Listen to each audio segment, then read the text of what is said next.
Welcome to That Damn Progressive. I'm David Croft. We're going to jump right into it today. Joe Biden has ended his reelection campaign. This, of course, came out on Sunday. And let me go ahead and get the article. Not that.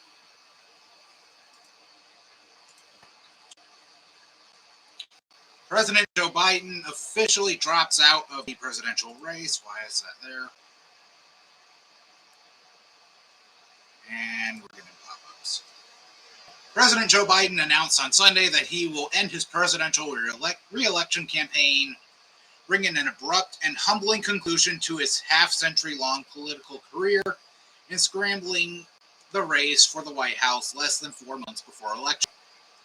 Biden, 81, could not reverse growing sentiment within his party that he was too frail to serve and destined to lose to Donald Trump in November. Now, this is something Cenk Uygur has been hammering away left and right and center.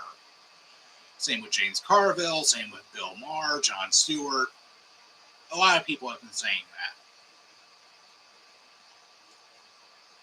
He backed Vice President Kamala Harris to replace him as the Democratic nominee.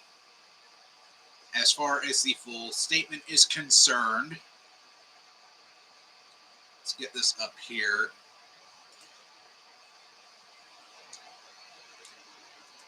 And make it go there. Seriously?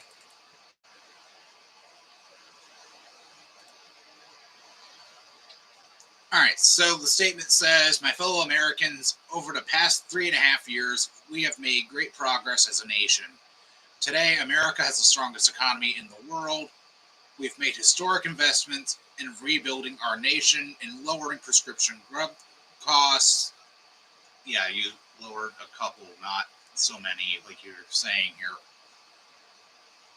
For seniors, excuse me. And in expanding the affordable health care to a record number of Americans. We provide a critically needed care for 1 million veterans exposed to toxic substances, passed the first gun safety law in 30 years, appointed the first African American woman to the Supreme Court, and passed the most significant climate legislation in the history of the world. America has never been positioned to lead than we are today. Sorry, the font's like really small. I know none of this could have been done without you, the American people. Together, we overcame a once-in-a-century pandemic and the worst economic crisis since the Great Depression.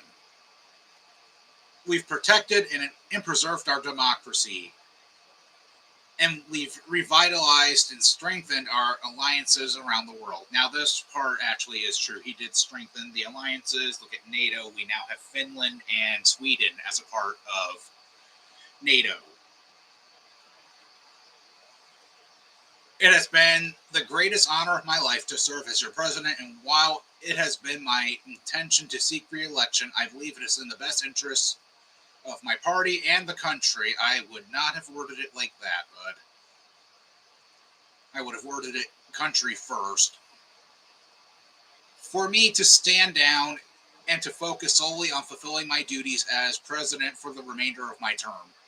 I will speak to the nation later this week in more detail about my decision. He did give an Oval Office address. We're going to get to that. For now, let me express my deepest gratitude for all of those who had worked so hard to see me reelected. I want to thank Vice President Kamala Harris for being an extraordinary partner in all of this work. I'm not going to read the rest of this because there are other things he has done that I don't approve of. For instance, aiding and abetting Benjamin Netanyahu in his genocide against Palestinians in response to the attack from Hamas. I do not support that. I also don't really care for, and I had this on my tongue earlier, I should have wrote this down. All right, you capped insulin costs, but what about other drugs for other people? Have you thought about that? You cap some of them for seniors, yes, but why not rein in the pharmaceutical industry while you were at it? Why didn't you tackle inflation? Well, technically you did, but the reason why the price of everything is so high is because of corporate greed. Corporations are making record profits because they have jacked the fucking prices so high. Why didn't you do anything about that? But despite that, it was not enough for Biden to simply do this because, oh my God, did he ever trigger these fucking lunatics on the right. For example, the racist forehead model himself, Stephen Miller. They held a primary. People, they had ballots. They filled out circles. They went to the voting booths. They spent money on advertisements. And as President Trump said, the Republican Party spent tens of millions of dollars running against Joe Biden. Now they just woke up one morning and said, never mind, we're canceling the entire primary. We're getting rid of our candidate, and we're pretending the election has never even happened, and we're going to let donors. All right, for the record, they're not pretending the election never happened. The Republican Party are confusing the Democratic National Convention, which is in August, with their convention, which they had last week. Anyways, go ahead. Handpick a new nominee. They're publicly held. All right, you get the point. Why on attacks about Biden's age, and now Trump's the oldest one, as I believe Caitlin Collins actually pointed out on CNN, and quite rightfully so. But the attacks are also coming towards Kamala Harris now, and ever the glutton to humiliate himself, America's Newman, Ted Cruz, decided he was going to do something so stupid, I'm just going to let him take over. Let me say at the outset, Kamala can't have my guns, she can't have my gasoline engine, and she sure as hell can't have my steaks and cheeseburgers. What? She is a radical California leftist, and to be honest, she perfectly captures where today's Democrat Party is. Okay, so things. One, nobody's ever coming for your gas stove. Nobody has ever said they were going to come for your gas stove. The whole reason that rumor even started, or that line of bullshit, as it should be called, was because a study was released saying that the emissions from the gas, using gas stoves, I believe it was, I'm probably going to bungle this, but the main point is the study found that there were things, or found that the gas ended up causing some massive side effects. However, it did not stop the Republican Party from running with this after these commissions looked into the whole gas stove thing and said, no, we're good, we're not going to touch that. So, once again, Ted Cruz proves he's full of shit. Are we surprised by that? I don't think so. But that has not stopped them from trying to threaten a lawsuit against the Democratic Party for what they think is an attempted coup, even though it's not. Biden was the presumptive nominee. Because you guys held your convention, Trump is the nominee for your party. See the difference there? All right, so Mike Johnson is threatening a lawsuit against the DNC. Let's go to the article.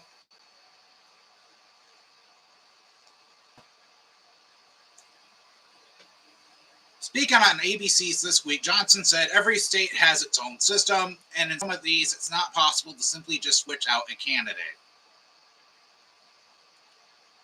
Johnson's assertion, which echoed remarks he made during the Republican National Convention, suggests a strategy Republicans could be looking towards should Biden decide to withdraw from the presidential election. I think in states where it can be contested, I expect that it will be. And they'll have an interesting battle on their hands. This is what he said Thursday on the last night at the RNC. Technically, and this is the part I mentioned just a minute ago, Biden has not yet been formally nominated to the Democratic presidential candidate and won't be until a vote of the delegates selected to the Democratic National Convention. Still, Johnson said there might be grounds for a challenge given that Biden was the overwhelming winner of the party's primaries. I think they would run into some legal impediments. Excuse me, I cannot talk right now. In at least a few of these jurisdictions, he told Martha Raddatz. I think is how you pronounce her name. We'll see how it plays out. Yeah, I don't think it will. Currently,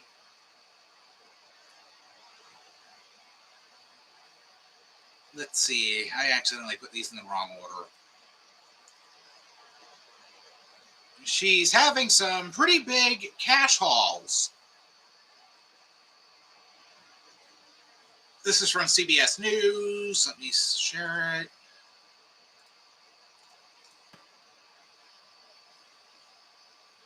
Vice President Kamala Harris's presidential campaign raked in more than $100 million. Okay, it was $81 million the last I looked. Between Sunday afternoon and Monday evening, the campaign said early Tuesday. Harris launched her campaign after President Biden ended his bid for re-election and endorsed her on Sunday. The eye-popping haul includes money raised across Harris's campaign, the Democratic National Committee, and joint fundraising committees, and underscores the vice president's enormous financial advantage over any potential challengers for the Democratic nomination. Now, I do have a little bit of an issue with this. I feel that we need to have an open election. Let the delegates choose who they want. I mean, for all we know, they could actually go to the courts and try to get Cenk Uygur from the Young Turks on the ballot. I mean, he did get on the primary ballot in, like, what was it, 8 or 9 states, give or take? So, it is a possibility it could end up contested, but with so many people rallying around her at this point, I don't think that's possible. And there's another piece of news in that regard. I'm going to jump around to this early. There are new polls out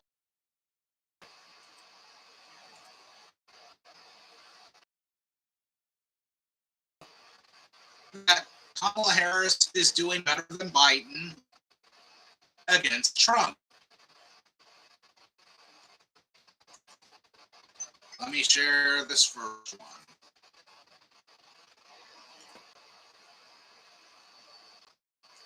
Kamala Harris has leaped ahead of Donald Trump in a new poll looking at the support of America's youngest voters aged 18 to 34. Respondents who represented all Gen Z voters and younger millennials were asked who they would vote for in a head-to-head between Harris and Trump. 60% opted for the vice president, while 40% picked Trump. When asked the same question if Biden were the Democratic nominee, Trump's support among young voters increased to 47%, as only 53% supported the current president serving a second term.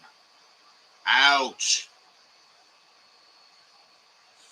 The poll was by Axios and Generation Lab and was conducted between July 22nd and July 24th, just after Biden withdrew from the 2024 presidential race and publicly endorsed Harris on July 21st. Now over to Axios for their version of this, and they actually got some charts here. So this was from when they conducted the poll. The question was, if the 2024 election were held today, who would you vote for if the candidates were Joe Biden had 53%, Trump had 47%. And then the same question, but with Kamala Harris, and for Biden, it jumped to 60% compared to 40%. That's pretty significant.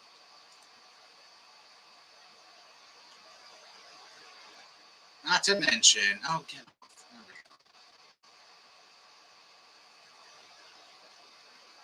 go. Harris is doing better than Biden against Trump. Democratic President Kamala Harris, Democratic presidential candidate, Kamala Harris is performing better than President Joe Biden in battleground states, likely to decide the November 5th election, narrowing the gap with Republican Donald Trump, according to an Emerson College and The Hill poll released on Thursday. The poll showed former President Trump leading in 4 of the critical swing states: Arizona at 49% to 44%, Georgia 48% to 46%, Michigan 46% to 45%, and Pennsylvania 48 to 46%. And Trump and Harris are tied at 47% in Wisconsin, according to the poll. Harris surpassed Biden's performance in an Emerson poll, conducted earlier this month in each of the 5 states. Harris hit the campaign trail this week after President Joe Biden dropped out of the race on Sunday and endorsed his vice president. The latest Emerson poll of registered voters was conducted from July 22nd to 23rd and had a credibility interval for each state plus or minus 3.4%. So that's within the margin of error. And they break this down a little further. A nationwide poll released on Thursday by the New York Times Siena College also showed Harris doing better than Biden against Trump. It showed Trump leading Harris by 2 percentage points, 48% to 46% among registered voters, while Trump topped Biden by 8 percentage points, 49% to 41%, in a poll conducted 3 weeks ago.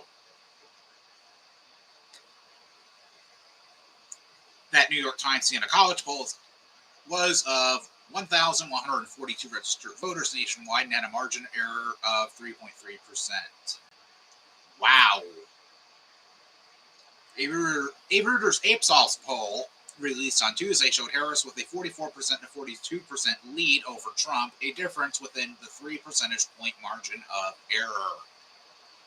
Holy hell. So, no, this is not looking good for Trump. No wonder he's shitting his diaper. Same with his supporters. Honestly, I'm glad this is kind of working out. Again, I wish it was a contested convention for the Democratic Party, but that's apparently not going to be the case.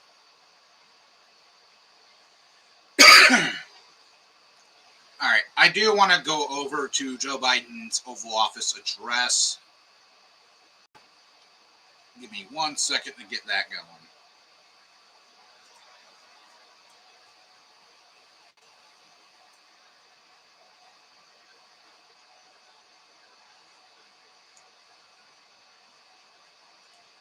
All right, got it.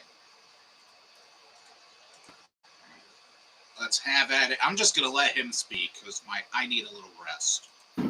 My fellow Americans, I'm speaking to you tonight from behind the resolute desk in the office. In this sacred space, I'm surrounded by portraits of extraordinary American presidents. Thomas Jefferson wrote the immortal words that guide this nation. George Washington showed us presidents are not kings. Abraham Lincoln implored us to reject malice. Franklin Roosevelt, who inspired us to reject fear. I revere this office, but I love my country more. It's been the honor of my life to serve as your president. But in the defense of democracy, which is at stake, I think it's more important than any title. I draw strength and I find joy in working for the American people. But this sacred task of perfecting our union is not about me. It's about you, your families. Sorry about that. I was trying to see if they had closed captioning, but apparently not on this. Your futures. It's about we, the people. We can never forget that. And I never have. I've made it clear that I believe America is at an inflection point. One of those rare moments in history when the decisions we make now will determine our fate of our nation and the world for decades to come. Right. America's going to have to choose between moving forward or backward. between hope and hate, between unity and division. We have to decide, do we still believe in honesty, decency, respect, freedom, justice, and democracy? In this moment, we can see those we disagree with not as enemies, but as fellow Americans. Whoever wrote this forum did a really good job, and they deserve a Pulitzer. We do that. Does character in public life still matter?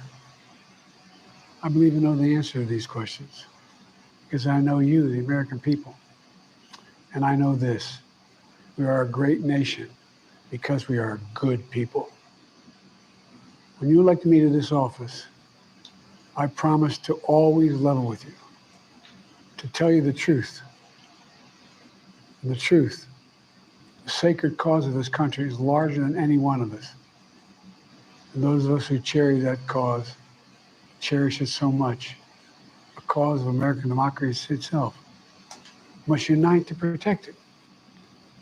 You know, in recent weeks, it's become clear to me that I need to unite my party in this critical endeavor.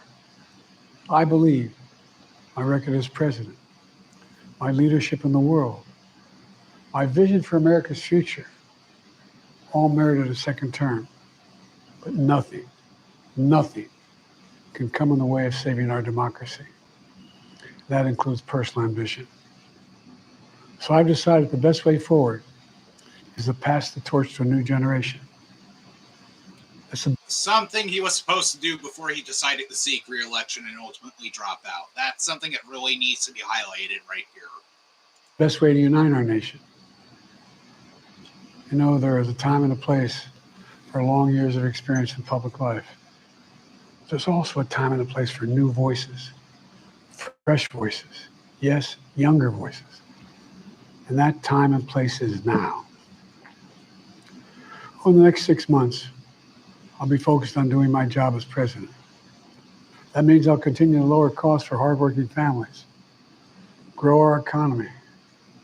I'll keep defending our personal freedoms and our civil rights, from the right to vote to the right to choose. I'll keep calling out hate and extremism.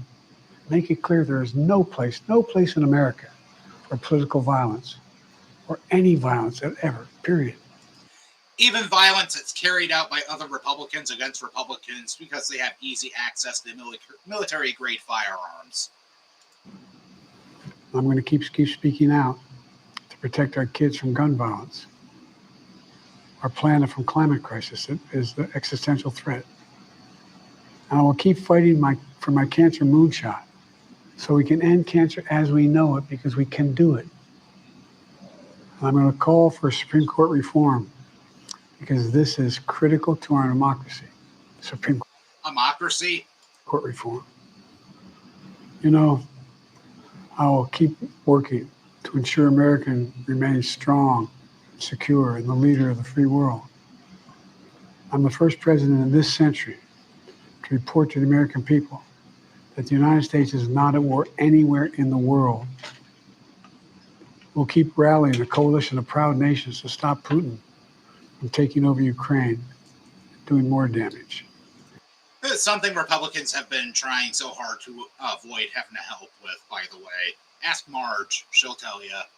We'll keep NATO stronger, and I'll make it more powerful and more united than any time in all of our history. I'll keep doing the same for our allies in the Pacific. You know, when I came to office, the conventional wisdom was that China would inevitably surpass the United States. That's not the case anymore. And I'm going to keep working to end the war in Gaza, bring home all the hostages. Okay. I'm just going to go ahead and point this out. I'm pretty sure Netanyahu is in no hurry to get the hostages back, because the longer he drags this out, the longer he's able to stay in power and avoid prosecution. Let's just call a spade, shall we? Bring peace and security to the Middle East and end this war. We're also working around the clock to bring home Americans being unjustly detained all around the world. You know, we've come so far since my inauguration. On that day, I told you, as I stood in that we're stood in a winter of peril and a winter of possibilities. Peril and possibilities. We were in the grip of the worst pandemic in the century. The worst economic crisis since the Great Depression. The worst attack on our democracy since the Civil War. We came together as Americans. We got through it. We emerged stronger, more prosperous, and more secure. Today we have the strongest economy in the world, creating nearly 16 million new jobs, a record. Wages are up. Inflation continues to come down. The racial wealth gap is the lowest it's been in 20 years. We're literally rebuilding our entire nation, urban, suburban, rural, tribal communities. Manufacturing has come back to America. We're leading the world again in chips and science and innovation. We finally beat Big Pharma after all these years. Not quite. Moving on. To lower the cost of prescription drugs for seniors. And I'm going to keep fighting to make sure we lower the cost for everyone, not just seniors. More people have health care today in America than ever before. And I signed one of those significant laws helping millions of veterans and their families who are exposed to toxic materials. You know, most significant climate law ever in the history of the world. The first major gun safety law in 30 years. Today, the violent crime rate is at a 50-year low. We're also securing our border. Border crossings are lower today than when the previous administration left office. I've kept my commitment to appoint the first black woman to the Supreme Court of the United States of America. I also kept my commitment to have an administration that looks like America and be a president for all Americans. That's what This part he actually did keep his promise on. What I've done. I ran for president 4 years ago because To an extent. My bad. I forgot to add that. To an extent. Because what's the one thing they have in common? They're fucking loaded. I believed and still do that the soul of America was at stake. The very nature of who we are was at stake. And that's still the case. America's an idea. An idea stronger than any army, bigger than any ocean, more powerful than any dictator or tyrant. It's the most powerful idea in the history of the world. That idea is that we hold these truths to be self-evident. We're all created equal, endowed by our Creator with certain inalienable rights: life, liberty, pursuit of happiness. Bingo. We've never fully lived up to it, to this sacred idea, but we've never walked away from it either. And I do not believe the American people will walk away from it now. So if you're thinking about ending democracy, fuck you. That's literally what I'm translating that as. In just a few months, the American people will choose the course of America's future. I made my choice. I've made my views known. I'd like to thank our great Vice President Kamala Harris. She's experienced, she's tough, she's capable. Giggles when in tough situations. She's been an incredible partner to me and a leader for our country. Now the choice is up to you, the American people. When you make that choice, remember the words of Benjamin Franklin hanging on my wall here in the Oval Office, alongside the busts of Dr. King and Rosa Parks and Cesar Chavez. When Ben Franklin was asked, as he emerged from the convention going on, whether the founders have given America a monarchy or republic, Franklin's response was, a republic, if you can keep it. A republic, if you can keep it. Whether we keep our republic is now in your hands. My fellow Americans, it's been the privilege of my life to serve this nation for over 50 years. Nowhere else on earth could a kid with a stutter, from modest beginnings in Scranton, Pennsylvania, Claremont, Delaware, one day sit behind the resolute desk in the Oval Office as President of the United States. But here I am. That's what's so special about America. We're a nation of possibilities, of dreamers who do extraordinary things. To our nation, like so many others. I've been blessed a million times in return with the love and support of the American people. I hope you have some idea how grateful I am to all of you. The great thing about America is here, kings and dictators do not rule, the people do. History in your hands. The power is in your hands. The idea of America lies in your hands. You just have to keep faith, keep the faith. And remember who we are. We're the United States of America. And there's simply nothing beyond our capacity when we do it together. Preserve our democracy. May God protect us. Okay, so you get the main takeaways. People have called for him to drop out. He finally dropped out. He endorsed Kamala Harris. We need to just have an open convention and be done with it. Fuck, I would have been happy if we would have had a proper fucking primary system. But of course not. That's where the ego came in. All politicians have a goddamn ego. I swear to God, But some of these people, I just don't know what to make of them as far as being egomaniacs. It's like they're Vince McMahon on steroids. And I'm just going to end it there before I say some things that will get me a little visit. Let's move on to another story.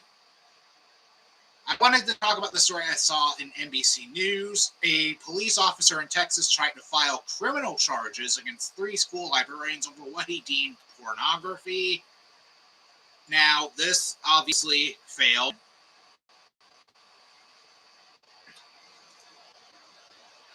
But this one is pretty sick. It's a disgusting attempt to do away with our library system. It's an attack on literacy, to put it bluntly. Inside the 2-year fight to bring charges against school librarians in Granbury, Texas. This is from NBC News. An 824-page investigative file offers a visceral picture of an officer's attempt to prosecute librarians amid a nationwide books. You know, because knowledge is power, and idiots don't want you having more knowledge than them. Hey, MAGA! That sounds exactly like you! The law enforcement officer spent months methodically gathering evidence. He leafed through thousands of pages and highlighted key passages amid reams and reams of paper. He wore his body camera to record his interactions with witnesses and suspects, and he photographed what he saw as instruments of an alleged crime. Books. I swear to God, the far right's attack on books was taken directly out of Nazi Germany. I'm not even kidding. They have book banning already. The next step is going to be book burning. History is repeating itself. Wake the fuck up, would ya? The targets of the investigation, 3 school librarians in Granbury, Texas. The allegation, they had allowed children to access literature such as The Bluest Eye by Toni Morrison, that the officer, Scott London, a total dumb fuck, if you ask me, who somehow is a chief deputy constable, had deemed obscene. In an extraordinary look into the ramifications of the right-wing backlash against books dealing with racism, gender, sex, and sexuality, an 824-page investigative file obtained by NBC News and NBC5 Dallas-Fort Worth shows how, for 2 years, London, a total fuckhead, vigorously pursued felony charges against librarians in the Granbury Independent School District. Their crime? Doing their fucking job. London secured subpoenas, filed public records requests, received names of students who've checked out certain books, and after a year, wrote a draft of criminal complaints. So, here's the picture of the dipshit. Hi, dipshit! On the off chance you're watching, and I'm trying to prevent coughing on, like I did in the first live stream. Hence the cough drops. Those charges distributed harmful material to a minor were never filed. What was harmful? Someone please try to explain this. The investigation came to an end in June after Hood County District Attorney Ryan Sinclair turned down London's request to indict the librarian, citing a lack of conclusive evidence to charge them with felonies. To that District Attorney Ryan Sinclair, you deserve it. You deserve a round of applause. Come on, give it up for Ryan Sinclair, the District Attorney. Excuse me. Sinclair declined to be interviewed and did not respond to written questions. London, who has ties to the anti-government constitutional sheriff's movement and tried to launch a local chapter of the far-right Oath Keepers militia in 2020. You know, one of the many far-right hate groups that tried to storm the Capitol on January 6th. This motherfucker tried to start a chapter in his home, in that little area there. And London, of course, did not respond to any of their questions. No surprise there. NBC News is not naming the 3 librarians because they were never charged with a crime. None of them agreed to be interviewed. Granbury Superintendent Jeremy Glenn declined to comment. The district released a statement saying officials looked forward to putting the matter behind them. Granbury Independent School District respects the due diligence of the district attorney and wholeheartedly agrees that this investigation was without merit. London's investigative file offers the most detailed and visceral picture to date of an amateur is my word, trying to prosecute librarians amid the nationwide campaign by conservatives to restrict children's access to books depicting sex and LGBTQ people. Now, if sex is being depicted in a book, I'm against that too. But when you're going after people for just happening to be gay and just saying that in passing, fuck off. And they include a little video here, so we're going to play it. We're not going to get an ad, are we? All right.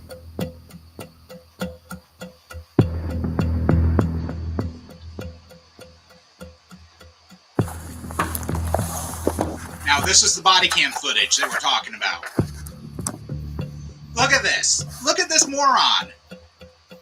His visits were captured on body camera as he informed school administrators about what he was doing. I'm doing a criminal investigation into some of your staff, so as a courtesy, I want to talk to you before I go into your schools. Essentially, the librarians are my suspects. If they're the ones that are choosing books and putting them in there, they're the ones that are carrying the criminal liability.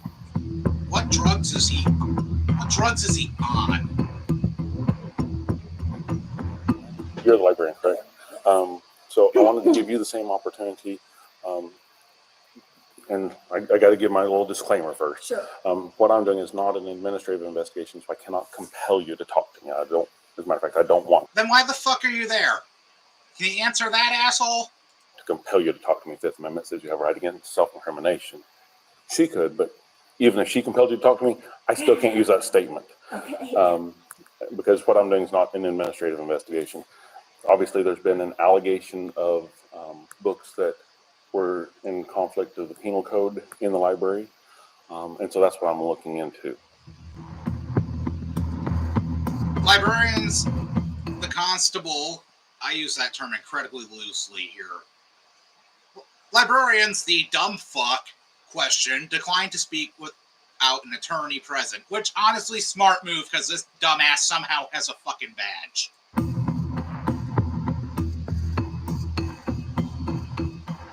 And they concealed their identities. Okay, good. I'm glad they did that. And they're even acknowledging it in the written part here. DA said that law enforcement lacked evidence to prove a felony charge of distributing harmful materials to minors. No fucking shit.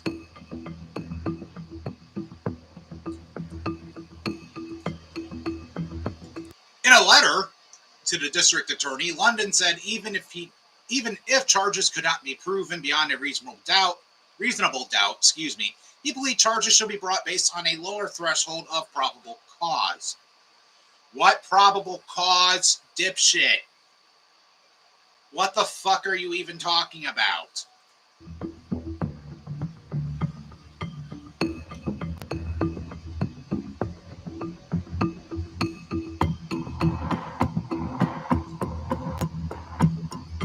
Other questions? Of course not.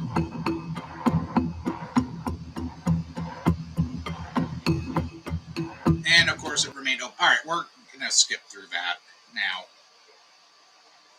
A series of videos captured by London's body-worn camera in May of 2022 show him striding through school hallways. Obviously, that wasn't included in here, obviously. Interviewing administrators and pursuing library shelves in search of offending books. In one video, a middle school librarian leans over a book checkout counter, her hands folded at her mouth, as London lays out the legal basis for his investigation. And here's the part that was a bit of irony, in my opinion. On the wall behind the librarian was a colorful decoration, and a quote from Dr. Seuss. The more things you read, the more things you will know. That is the crux of what MAGA and these far-right psychopaths fucking hate. They want you to be as stupid as they are, if not stupider, if not dumber. It's as if they saw the film Idiocracy and said, that looks like a good thing. Let's recreate that. With splashes of Orwell's 1984 and A Handmaid's Tale sprinkled in for good measure.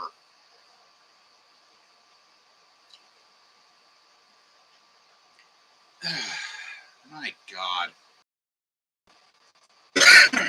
Alright, so this dipshit, I honestly feel like he should not be anywhere near a school after this. I honestly feel like he should no longer be employed as a sheriff's constable, as the article so generously worded it.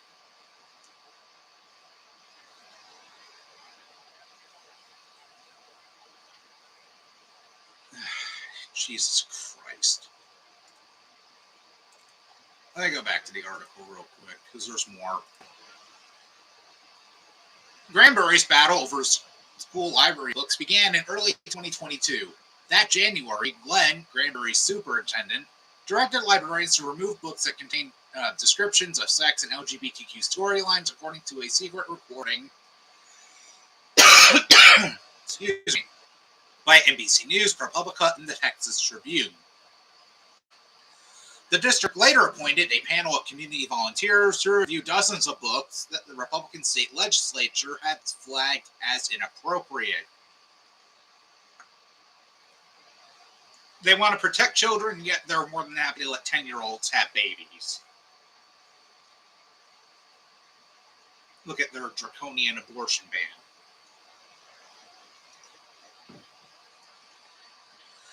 In the end, the committee members voted to permanently ban just 3 of the titles, including This Book is Gay, a coming out guide for LGBTQ teens by transgender author Juno Dawson, that includes detailed descriptions of sex, and returned the others to bookshelves. All right, so that one, if it has descriptions of sex, probably not in the best interest to have it in a school library. But with a parent's permission, they can go to a public library and check that book out. I mean, that I don't have a problem with taking that one off the shelves. The decision outraged a pair of conservative Christian parents, put air quotes around the word Christian, who served on the review committee, a homeschooling mother named Monica Brown, and Karen Lowry, who was later elected to Granbury School Board.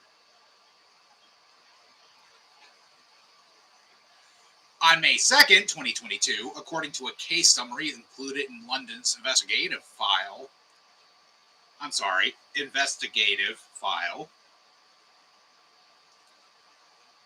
Brown and Lowry brought their concerns about pornography, which honestly, in this case, means anything that deals with something they don't like, in school libraries to him. They filed a complaint naming 11 allegedly obscene books that they said could be found in Granbury school libraries. The titles, all of which obtained passages about sexual rape, included a popular teen fantasy series by Sarah J. Maas and a pair of books by the acclaimed young adult author Tiffany D. Jackson. The idea that school librarians had been handing out pornography in a town like Granbury, where many folks identified as conservative Christians, and 80% of the county residents voted for the convicted felon, then not a convicted felon, back in 2020, Donald Trump, seemed far-fetched to some locals, but London committed himself to investigating. You know, he's got to do something to be a prick. In an interview with NBC5 Dallas-Fort Worth that aired last year, London said the probe was simply a response to the complaint from Lowry and Brown and not driven by his own views, which is bullshit.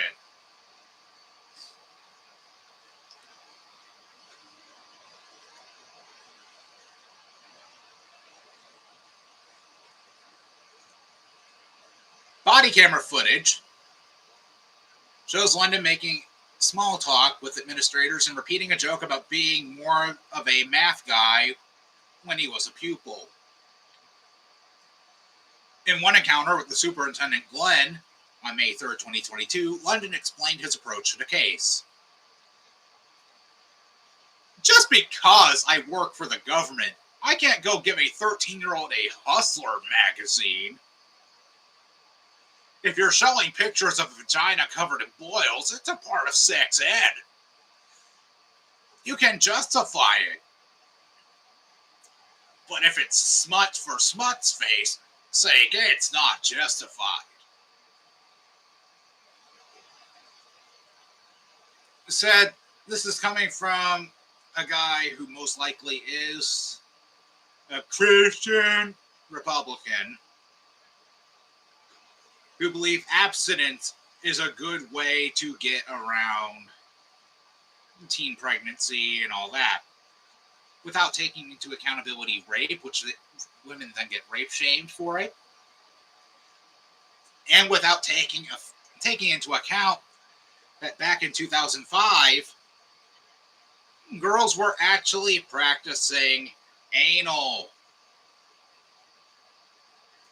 They found a loophole. Apparently, Garfunkel and Oates had their inspiration for their song, The Loophole, from the reading about this. It all makes sense now.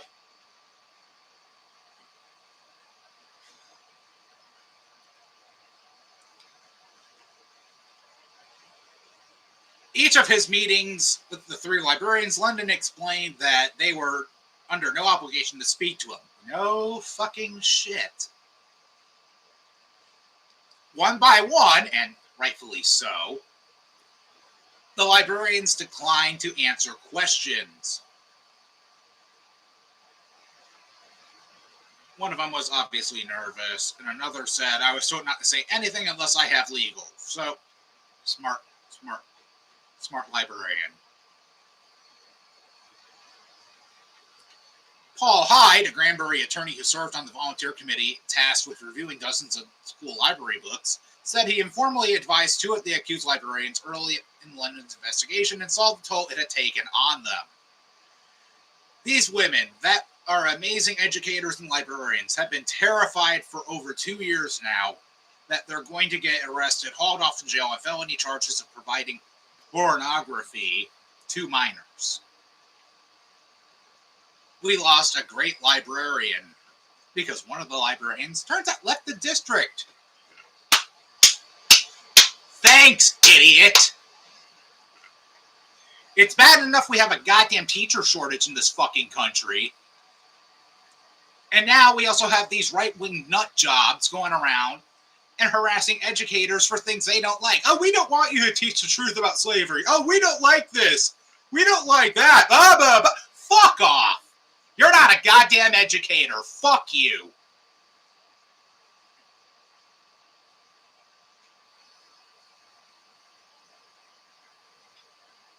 So, apparently London ended up purchasing 11 of the titles named in Lowry and Brown's police report. Over the course of a few months in 2022, read them in their entirety, and then he also included in his investigative file, 120 photos of passages he believed to be obscene with highlights he made with a marker. Use a goddamn highlighter. Why are you using a goddamn Sharpie? London also secured subpoenas for Follett School Solutions, an education software company that Granbury uses to help manage its library collection, to obtain records for the dates and times that several titles were checked out from campus libraries. Some of the records in London's investigative file included the names of students who had most recently checked out the books. A clear violation of student privacy, according to First Amendment experts. All right, I'm pissed off. So, to so-called Constable London, your little shithole investigation went fucking nowhere, and I'm glad it did. You're a goddamn moron for even trying to prosecute people for helping students find books to read. To read. You really are an idiot. Ha ha ha ha ha ha ha ha ha. I tried the sound effects board earlier. It wasn't going to work with the live stream. So, nice job, idiot. You cost a school district a librarian. You managed to really screw with people's lives, and you also violated students' privacy, rights to privacy. Awesome job. Ay, ay, ay, what the fuck? All right, let's move on. I want to go on to the House of Representatives in their hearing with the chief, or now former chief, actually, of the Secret Service. I'm actually going to start with her resignation and go from there.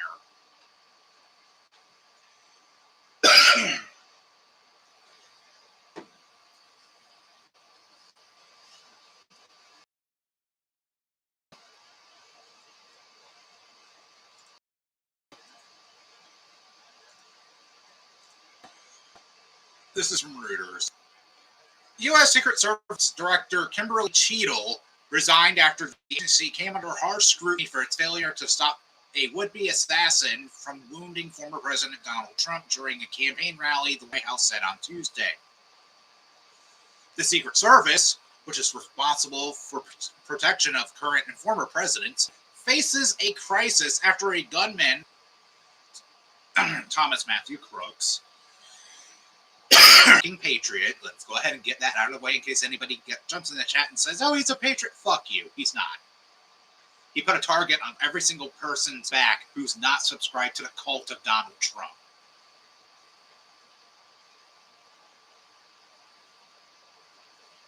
After a gunman was able to fire on Trump from a roof overlooking the outdoor rally in Butler, Pennsylvania on July 13th. The independent review to get to the bottom of what happened on July 13th continues, and I look forward to assessing its conclusions, and President Joe Biden said in a statement. We all know what happened that day can never happen again. And honestly, that's the difference between Republicans and the Democrats. So Sorry, had to do that. Secret Service Deputy Director, Ronald Rowe, a 24-year veteran of the agency, will serve as acting director, Homeland Security Secretary Alejandro Mayorkas said. Now, when it comes to that ending, was it because of things like this? You stated earlier, Secret Service is not political. Is that correct? Yes. Okay. Would you say leaking your opening statement to Punchbowl News, Politico's Playbook, and Washington Post several hours before you sent it to this committee as being political? Yes or no? I have no idea how my statement got out. Well, that's bullshit. So, Oh! I might have a new soundbite for when I record videos instead of doing live streams. Jesus Christ. And the exchanges between Kimberly Cheadle and Nancy Mace only got worse. They only got worse. I would have to get back to you. that is a no.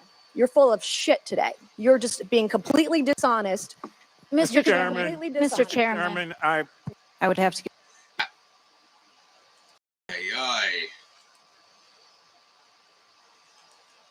Then, of course, radical, repugnant, disgusting, vile piece of shit who somehow is a congressperson, Marjorie Taylor Greene, decided to go full-blown tin hat conspiracy theory.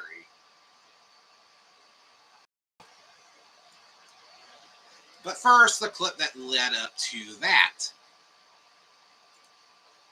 No, you knew that everyone knew. The people there knew that there was a danger. They knew there was a threat to President Trump, and it was allowed to happen. Was there a stand-down order, Ms. Cheadle? Was there a conspiracy to kill President Trump? Absolutely not. Then how did this happen?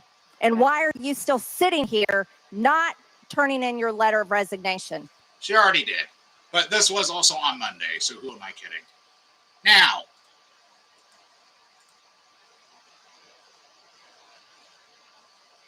let's listen to that again.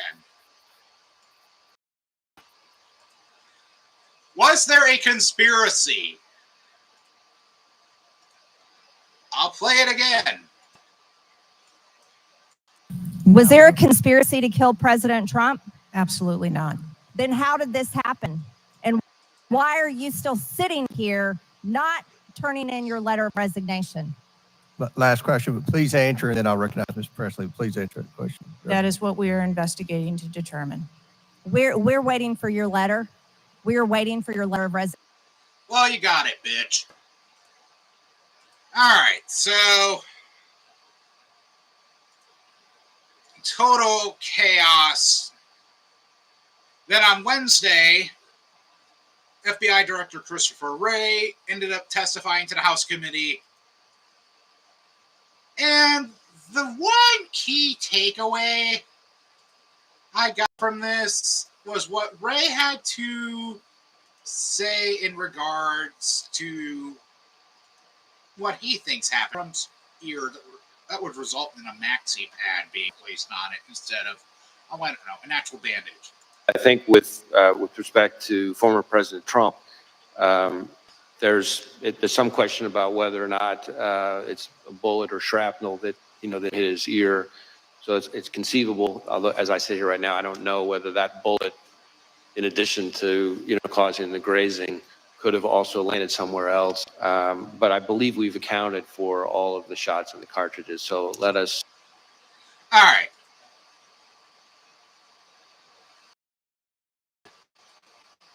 So he ended up saying, with respect to President Trump, there's some question about whether or not it's a bullet or shrapnel that hit his ear.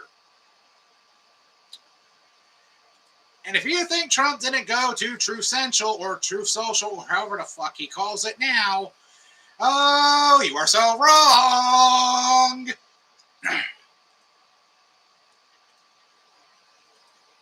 Because here's what he had to say. FBI Director Christopher Wray told Congress yesterday that he wasn't sure if I was hit by shrapnel blast or a bullet. The FBI never even checked. He just said they were checking into that. Hello. Listen to what he's saying, dipshit.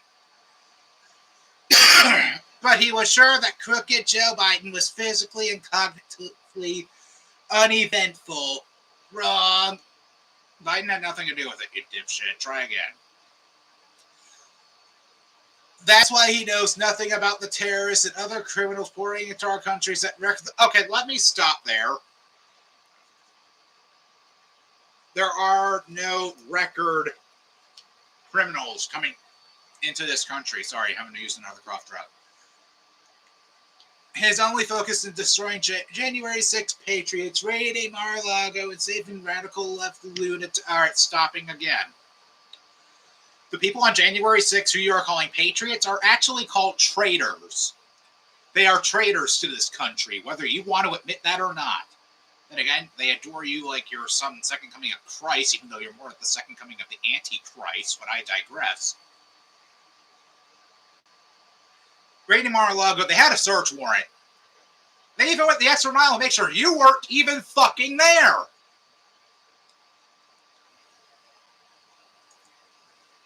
And saving radical left lunatics.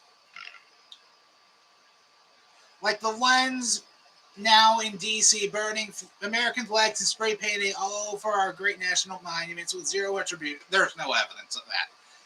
He pulled that one out of his ass. Sorry for the horrible visual for those of you who have minds that go to the gutter. No, it was, unfortunately, a bullet that hit my ear and hit it hard. There was no glass, there was no shrapnel. The hospital called it a bullet wound to the ear. And that is what it was. No wonder the once storied FBI has lost the confidence of America. You attacking the FBI is what caused the loss of confidence to America, dipshit.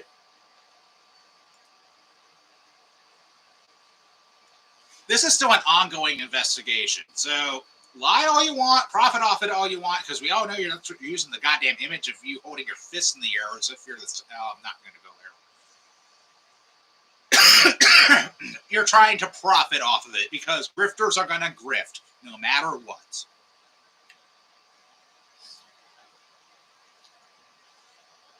All right, let's go to a different story. One that I actually think is funny. Nikki Haley is apparently mad that voters who backed her in the Republican presidential primaries are now supporting Vice President Harris instead of Donald Trump. Article from Midas Touch.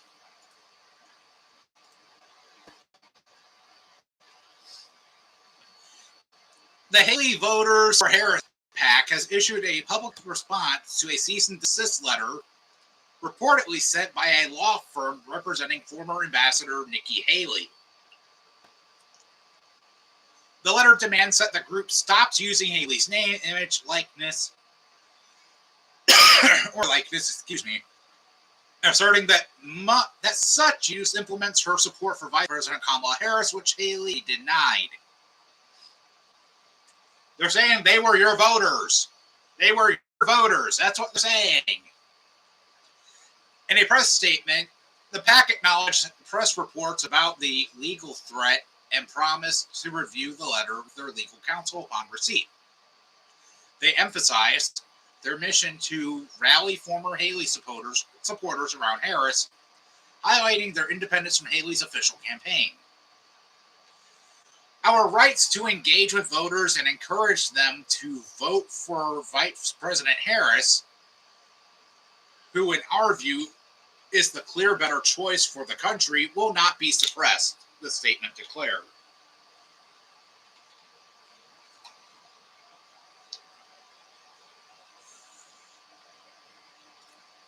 The backdrop of this dispute traces back to Haley's own presidential bid.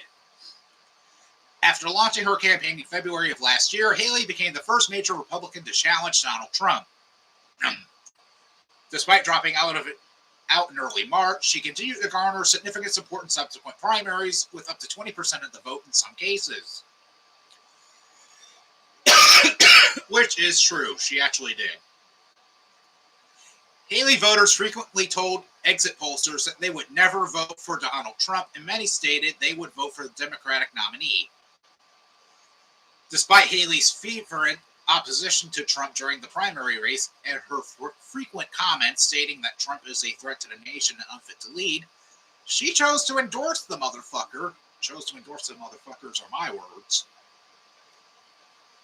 In a speech at the Republican National Convention in Milwaukee last week. The Haley Voters for Harris PAC, previously Haley Voters for Biden, a coalition of former Nikki Haley voters, swiftly pivoted their support to Harris following President Biden's withdrawal from the race and endorsement of his vice president. They clarified their lack of affiliation with Haley or her political committees and their intent to reach voters disillusioned with Trump. We do not claim to represent Ambassador Haley or her views, the group reiterated in their statement. So, Nikki, I do not see it going well for you at all.